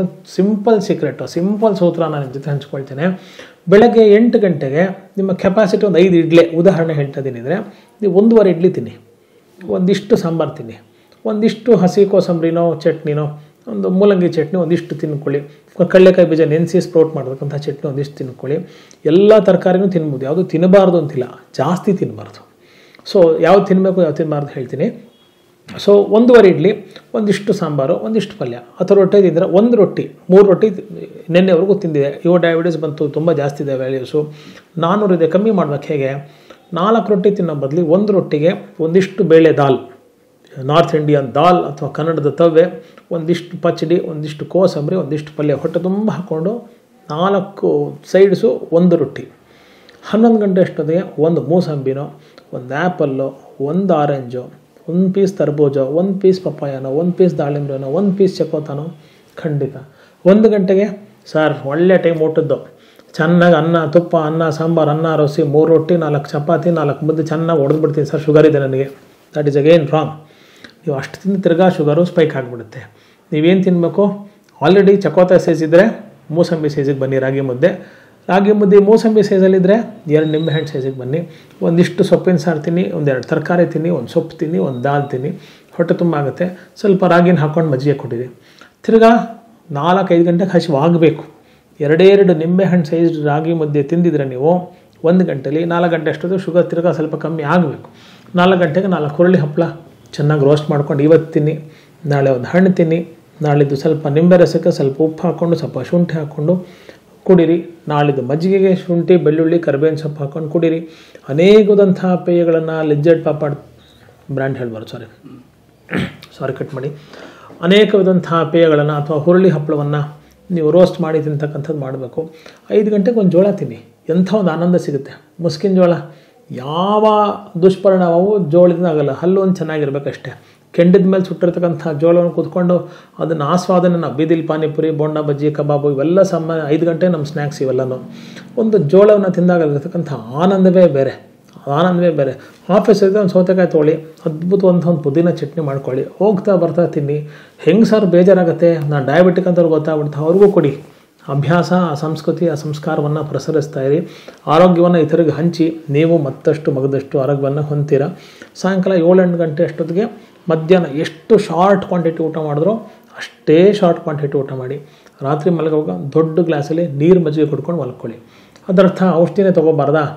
ನೀವು ಇನ್ಸುಲಿನ್ ಡಿಪೆಂಡೆಂಟ್ ಇದ್ದು ತುಂಬ ಜಾಸ್ತಿ ಇನ್ಸುಲಿನ್, ಅದನ್ನು ಕಮ್ಮಿ ಮಾಡೋಕ್ಕೆ OHA, ಓರಲ್ ಹೈಪೋಗ್ಲೈಸೆಮಿಕ್ ಏಜೆಂಟ್ಸ್ ಅಂತ ಕರಿತೀವಿ, ಆ ಥರ ಮಾತ್ರೆ ಮೇಲೆ ಡಿಪೆಂಡೆಂಟ್ ಇದ್ದರು, ಅದರಿಂದ ಶುಗರ್ ಕಂಟ್ರೋಲ್ ಆಗ್ತಿಲ್ಲ ಅಂದರೆ ಈ ಡಯಟಿನ ಜೊತೆ ಆ ಥರದ ಮಾತ್ರೆಗಳು ತೊಗೊಂಡಾಗ ಮಾತ್ರೆಯ ಪ್ರಮಾಣ ಕಮ್ಮಿ ಆಗುತ್ತೆ. ಸೊ ನೀವು 1000 mg ಇಂದ 500 mg, 500 mg ಇಂದ 250 mg ದಿವಸಕ್ಕೆ 3 ಸಲ ತೊಗೊಳ್ಳೋ ಬದಲು 2 ಸಲ ತೊಗೊಳ್ಳೋ 1 ಸಲ ಆಗುತ್ತೆ. ನಿತ್ಯ ನಿರಂತರ ಶಾರೀರಿಕ ವ್ಯಾಯಾಮ ಯಾವ್ದು ಹೋಗಬೇಕು? ಏರೋಬಿಕ್ಸ್ ಹೋಗ್ಬೇಕಾ, ಜುಂಬಾ ಹೋಗಬೇಕಾ, ಪವರ್ ಯೋಗ ಮಾಡಬೇಕಾ, ಮನೆಗೆ ಟ್ರೈನರ್ ಬರಬೇಕಾ, ಸ್ವಿಮ್ಮಿಂಗ್ ಹೋಗ್ಬೇಕಾ, ಅನೇಕ ಪ್ರಶ್ನೆಗಳಿರುತ್ತೆ. ನಿಮಗೆ ಯಾವ ಎಕ್ಸಸೈಸು ಎಂಜಾಯ್ ಮಾಡ್ತೀರಿ? Yoga is one of the best, walking is one of the best. Running ಮಾಡ್ಬೋದಾ? Running is been fit for only 4 legged animals. ಜಿಂಕೆ, ಕರಡಿ, ಹುಲಿ, ಸಿಂಹ, 4 ಕಾಲು ಪ್ರಾಣಿಗಳು ಓಡಬೇಕು. 2 ಕಾಲಿರ್ತಕ್ಕಂಥ ಮನುಷ್ಯ ನಮ್ಮ ವರ್ಟಿಬ್ರಾ ಹಿಂಗಿರೋದ್ರಿಂದ, ಸ್ಪೈನ್ ಸ್ಟ್ರೇಟ್ ಆಗಿರೋದ್ರಿಂದ, ಈಕ್ವಿಲಿಬ್ರಿಯಮ್ ದೃಷ್ಟಿಕೋನದಿಂದ we are always fit for fast walking, not running. ಅದು ಮೋಸ್ಟ್ ಡಿಮಾರ್ಕೇಟಿವ್ ಡಿಫ್ರೆನ್ಸ್. ನಾವು ಚೆನ್ನಾಗಿ ಮೇಲಿಂದ ಮೇಲೆ ಎಷ್ಟೋ ಜನ ಏನರೂ ಪಾದ್ರ ಸಹ ಓಡಾಡ್ದಂಗೆ ಓಡಾಡ್ತಾನೆ, ಅಯ್ಯೋ ಈ ಹಳ್ಳಿ ಮಾತಿದ್ದು 50 ವರ್ಷ ಜಿಂಕೆ ಓಡ್ದಂಗೆ ಓಡ್ತಾನೆ ಅಂತ. ಓಡೋದಲ್ಲ, ಚೆನ್ನಾಗಿ ವಾಕ್ ಮಾಡಬೇಕು.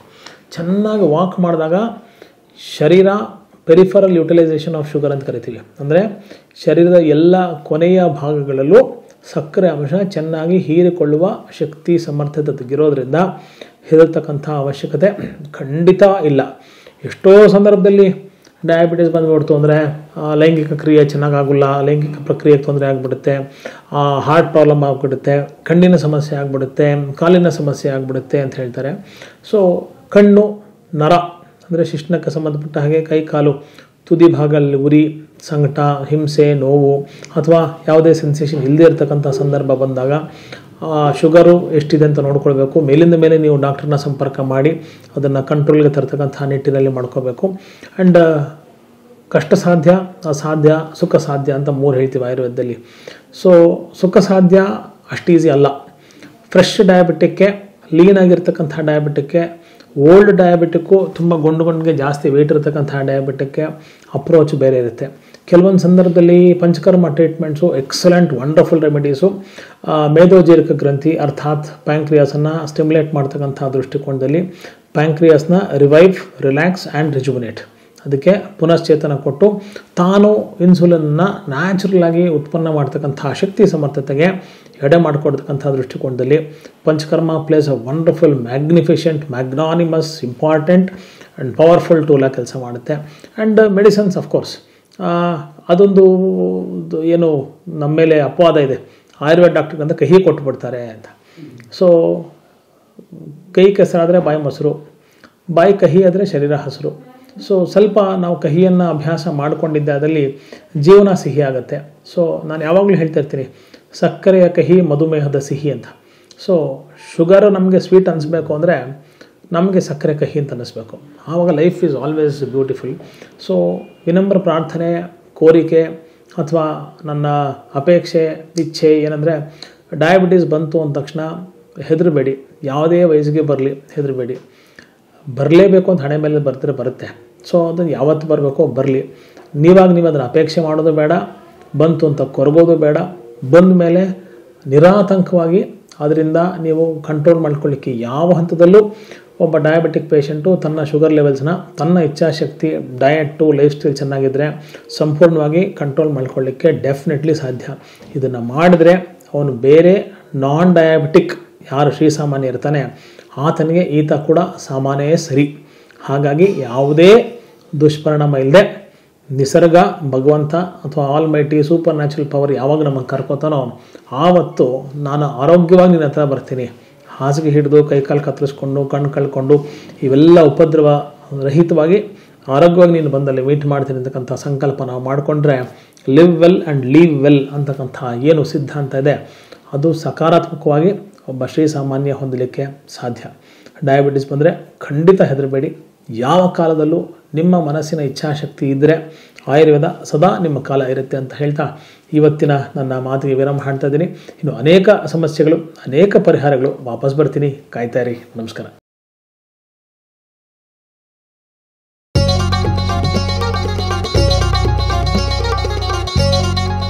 ಕಲಾ ಮಾಧ್ಯಮದ ಎಲ್ಲ ಎಪಿಸೋಡುಗಳು ನಿಮಗೆ ಸಿಗಬೇಕು ಅಂತಂದ್ರೆ ಕಲಾ ಮಾಧ್ಯಮ ಯೂಟ್ಯೂಬ್ ಚಾನೆಲ್ನ ಸಬ್ಸ್ಕ್ರೈಬ್ ಮಾಡಿ, ಬೆಲ್ ಐಕಾನ್ನ ಕ್ಲಿಕ್ ಮಾಡಿ, ತಪ್ಪದೇ ಮಾಡಿ. ಈ ವಿಡಿಯೋ ನೋಡಿದ್ದಕ್ಕೆ ನಿಮಗೆ ತುಂಬಾ ಧನ್ಯವಾದಗಳು.